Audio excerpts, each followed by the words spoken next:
Hello, I'm Matt Galloway, and this is the Current Podcast. Yesterday in Australia, as the sun was setting on Bondi Beach, hundreds gathered to celebrate the first day of Hanukkah, and then the sound of gunshots. I seen like a kid, like she was like maybe 8 years old. She got injured in the leg and she was crying and she was on the ground. I was holding somebody's child because he was screaming. I was saving this child. And everyone is running down. And 2 police officers lying down on the ground next to me. I fall down and the blood was coming from my hand. 2 gunmen attacked the Jewish holiday event called Hanukkah by the Sea, killing at least 15 people and injuring dozens more. One of the attackers was also killed. The other is in critical condition. Ben Knight is a senior reporter for ABC News Victoria, former ABC correspondent based in Jerusalem and Washington. He is in Sydney on Bondi Beach. Ben, hello. Hi, Mac. You're there at Bondi Beach at the vigil that's been building since this shooting. Just describe the scene there, if you would. It's thinned out. It's late in the evening here in Bondi and there's a chill wind blowing off the ocean, but there are still people here just standing and looking at what is a massive ring of flowers that has just grown from very, very small beginnings early this morning. I don't know how it started, but clearly someone had the idea or the urge to bring a bunch of flowers and lay them in front of the famous Bondi Pavilion.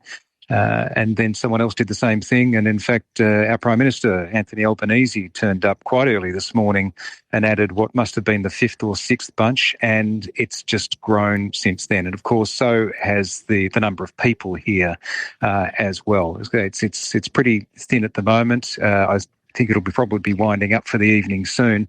But at its peak, I'd say there have been thousands of people here today, not necessarily all at the same time. People come, they might lay a wreath, they might lay a bunch of flowers, they might do nothing. But what they all do is just stand and look and take it in and then maybe go off and sit on the grassy hill and stay for 20 minutes, maybe an hour, and then move off. And it's just been like that all day. It's ebbed and it's flowed. It's been very quiet mostly. On occasion, someone will start singing a song in Hebrew. Other people will join in, and then it'll go quiet again. Then, as evening fell, we had a lot of people here, and particularly people from the Jewish community lighting the candle for the second night of Hanukkah, the night after the horror, almost 24 hours to the minute. What do we know? I mentioned at least 15 people have been killed and many, many more injured. What do we know about those who were shot in this attack? We don't know a lot yet. We're starting to hear some names. We know that their ages ranged from 10 years old to 87 years old. There was a Holocaust survivor who has been killed. These are people who migrated to Australia many years ago. They're people who are born here. It was a family event, and it was... I'm looking at the crime scene at the moment. It's a very large area, and what you can see in there is the detritus of what happened. People's cars are still parked in there. They won't be able to go back in there until police say that it's open to the public again. But it's not just that. I think the thing that really hits you is you see the rubbish from the picnics that people didn't have time to clear up as they fled. There will be bags, there will be hats, there will be phones and wallets and keys just in there, and you can see them along, of course, with the more confronting images of the pools of blood. So we're going to find out a lot more about the stories of the people who died. And as you say, there are more than 20 who are being treated in hospital around Sydney at the moment. What do we know about the attackers at this point? We know their names. We know that they are Navid Akram and Sajid Akram, that they are a father and son, a 50-year-old man and his 24-year-old son. The father migrated to Australia some years ago, but his son was born here not long after the father arrived. There's a lot more that we want to know, obviously, about this, and there's a lot more we want to know about why Australia's domestic intelligence agency, ASIO, apparently in 2019 recognised that the son had some links to a group linked to ISIS or Islamic State that were apparently preparing a terror attack in Sydney that was prevented by the authorities. Now, for some reason after that, the ASIO determined that the son was not a potential threat, and that's where it left it. So, I mean, the father, we know, had a gun licence and owned 6 firearms. And I think that's also been shocking to Australians. As you would be well aware, in 1996 we had the Port Arthur massacre, which resulted in massive changes to Australia's gun laws, and they have long had broad popular support since then. And Australians have a certain amount of pride in that because of the lack of mass shootings in Australia. So when it turns out that someone who has a son who was potentially on a watch list, who holds 6 weapons, who lives in a suburb of Sydney, that's raised some pretty big questions. So we're going to want to know about that as well. There's this extraordinary video of a bystander who tackled one of the gunmen. And I mean, this is a horror in terms of the number of people who have been killed and injured, but the sense is it could have been much worse but for the actions of this bystander. What do we know about him? His name is Ahmed Al-Ahmed. He sells fruit and veggies. He's in his 40s, and right now he's in hospital having recovered from his first surgery, what we understand will be the first of a significant number of surgeries. He has suffered life-changing injuries, but I'm sure many of your listeners will have seen the video of him. It is incredible. It's probably the most compelling piece of video I've seen in a long, long time. You see him creeping up behind one of the shooters and disarming him, turning the gun on the shooter, and then it's after that he suffered his own gunshot wounds. He's been shot several times. He has fragments of bullets in his bones. So he's had life-changing injuries, but he, in his hospital bed, had a visit from the New South Wales Premier today. I'm sure there'll be many more lining up to just pay their respects to what is an incredible act of bravery. It was the New South Wales Premier, Chris Minns, who said, essentially, this has been awful, but that is the spirit that we want to think of ourselves as, rather than the other. How are Australian politicians and police responding to this? This is, and it's not just the fact that it's a mass shooting. It's been called an act of terrorism specifically targeting the Jewish community. How are politicians responding to that? Well, initially, I think the Australian Prime Minister was on the back foot a bit, particularly because there's been a huge rise in anti-Semitic attacks in Australia over the past 2 years, from double digits to nearly 2,000 a year. It's been significant, and it's been obviously very concerning. And in fact, earlier this year, the head of ASIO, our domestic intelligence agency, said he regarded anti-Semitism as being the agency's top priority for threats to life. One of the things that the government did was to appoint a special envoy to combat anti-Semitism. First time that's ever happened, so that was regarded as being good and proactive.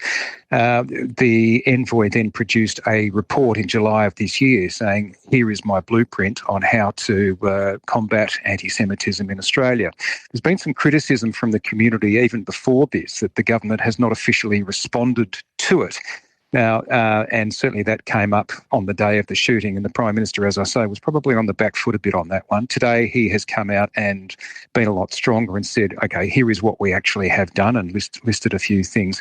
But I think also one of the other things that's happened is there's been a very, very quick meeting of the Prime Minister and of the state premiers saying, okay, we need to tighten our gun laws now. So that is probably going to happen. We're going to probably see that people will, there'll be a limit on the number of guns that people can have. Gun licences won't just be granted for life. They will be reviewed because, as they say, people change, people radicalise. So, but the other questions obviously come for ASIO, the Domestic Intelligence Agency, and how this one got through. Ben, appreciate this. Thank you very much. Thanks, Mark. Ben Knight is a senior reporter for ABC News Victoria, former ABC correspondent based in Jerusalem and Washington. He was in Sydney at Bondi Beach at the vigil that has grown there.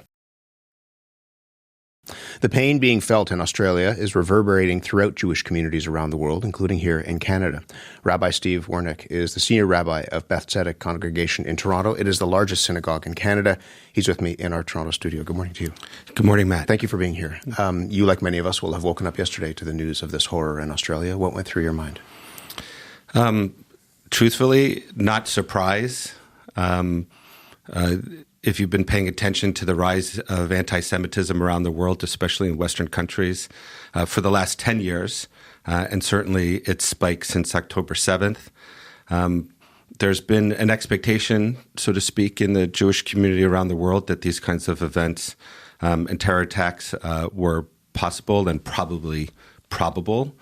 But after that, it was just concern for people that I personally knew that were in Australia, colleagues of mine that are conservative rabbis, Masorti rabbis in the country, people that I've met over the course of my career and my life, knowing that many members of my own community have relationships and people that they know in Australia. And so the first thing was for me just to reach out and text and contact people that I knew, make sure that they were okay, check in on their emotional, mental, spiritual health after the attack. And then also I started fielding calls almost immediately from members of the synagogue, expressing their fear and concern about not only Australia, but about our own circumstance here in Canada. What do you tell them? I was speaking with a friend yesterday who said,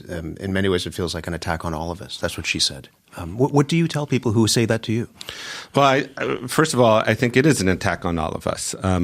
This is not the first attack that has happened to the Jewish people on a sacred day.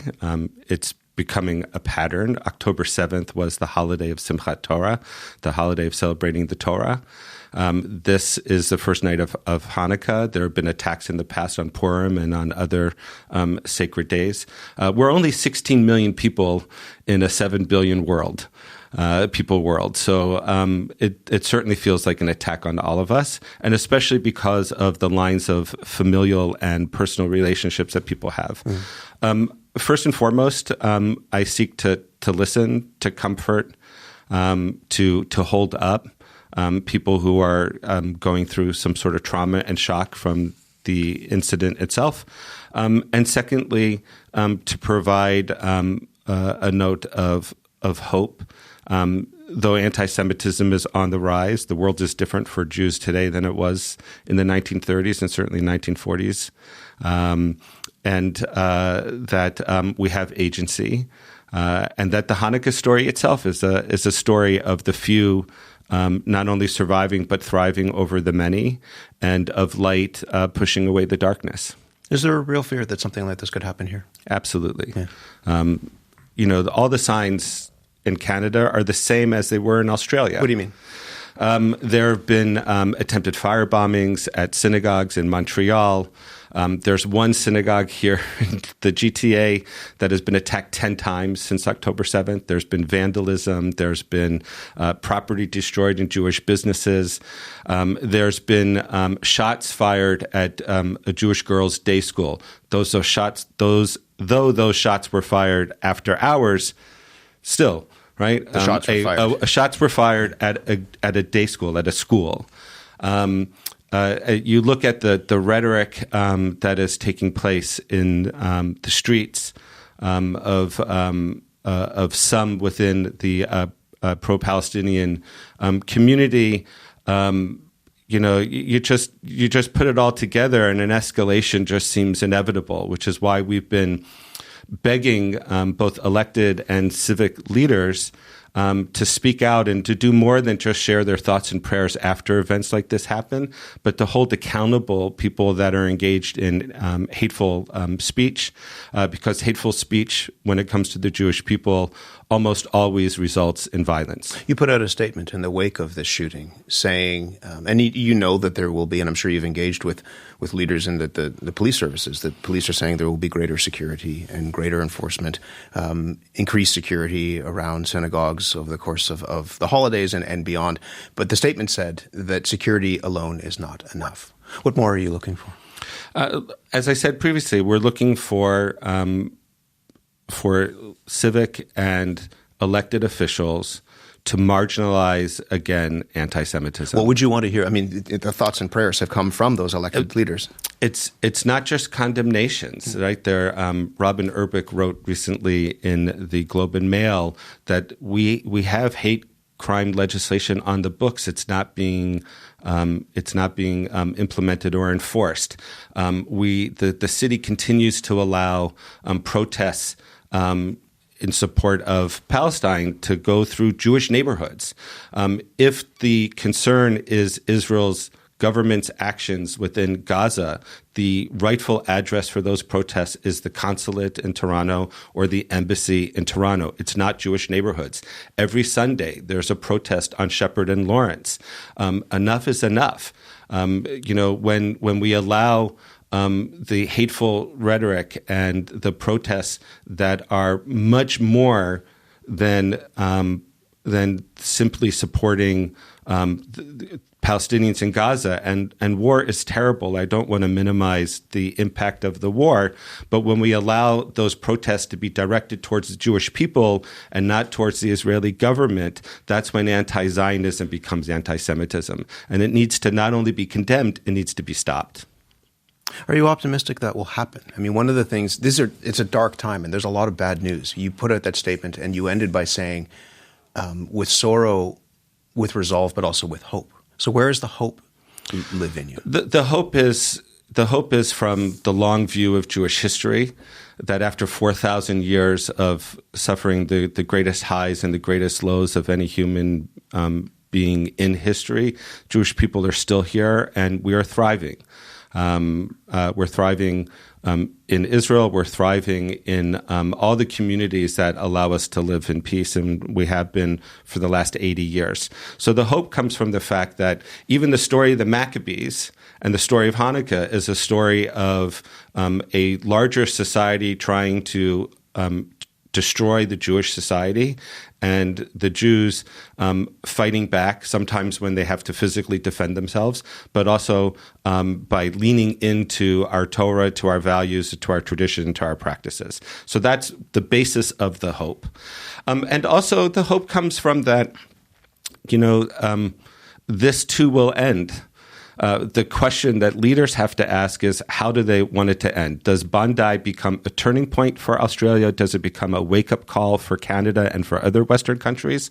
Or does that only happen when we ourselves suffer a tragedy here? So the Jewish community has to be both prepared to defend itself. It has to advocate for accountability against hate rhetoric that leads to violence, and it has to lean into its traditions and values and its holidays like Hanukkah to provide hope for the future. And what about beyond the community? I mean, again, this is a moment. You said it could be a moment, a turning point. In the last couple of minutes that we have, how do you what's the word to people beyond? Just in terms of creating a shared sense of humanity. Do you know what I mean? That people see each other and that we understand how to move beyond this in a meaningful way. Well, those people that are allies that have been previously silent, they need to speak up.